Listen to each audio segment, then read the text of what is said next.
We have an update from UNRWA, otherwise known as United Nations Relief and Works Agency for Palestinian Refugees in the Near East, or UNRWA.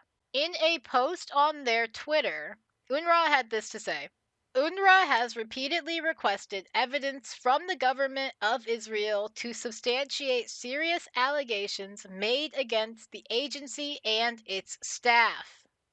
To date, no response has been received. Here are excerpts from a letter by UNRWA Commissioner General UN Lazzarini urging renewed cooperation, an end to the disinformation campaign, and recalling the responsibilities of member states. And the letter basically goes on to say some things that I feel like were pretty obvious from the start. They say the agency has requested on numerous occasions for cooperation from the government of Israel by providing information and evidence to substantiate the accusations made against UNRWA. If you don't remember, because it was over a year ago now, Israel made several accusations against the agency, claiming they were working with Hamas or had employees who had Hamas connections.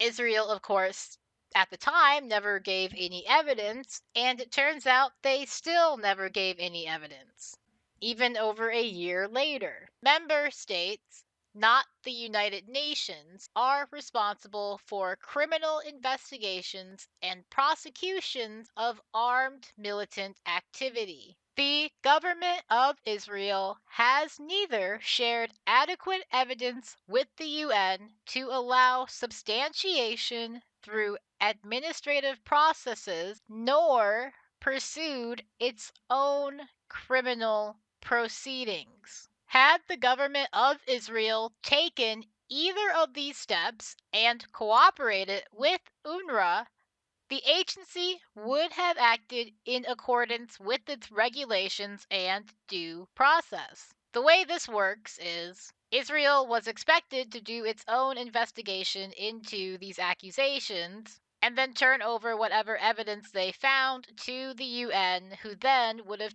taken action accordingly. This never happened because Israel never did an investigation, so they never had any evidence to turn over, which leads us to one logical conclusion. The minimum requirements are sufficient evidence and due process. The absence of both more than 1 year later raises the possibility that the accusations were unfounded.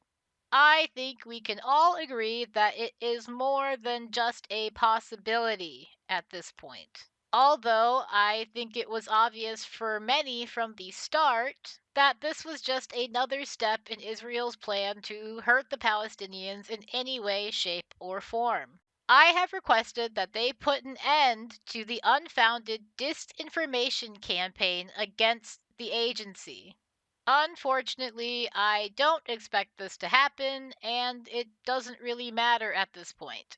In the replies to this post, there were far too many people simply accusing the agency of lying, and I'm not really sure what you do with that.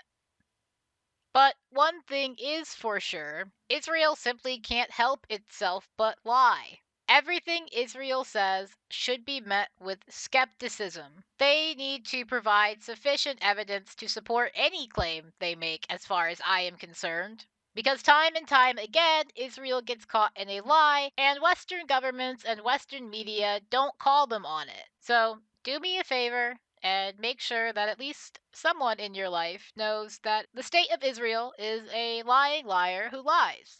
Thank you for watching the video. If you made it this far, I appreciate you. Like the video, all of my socials and stuff are down below. You can follow me on other platforms. That is pretty much all I have for you today, so take care of yourself, free Palestine, and goodbye.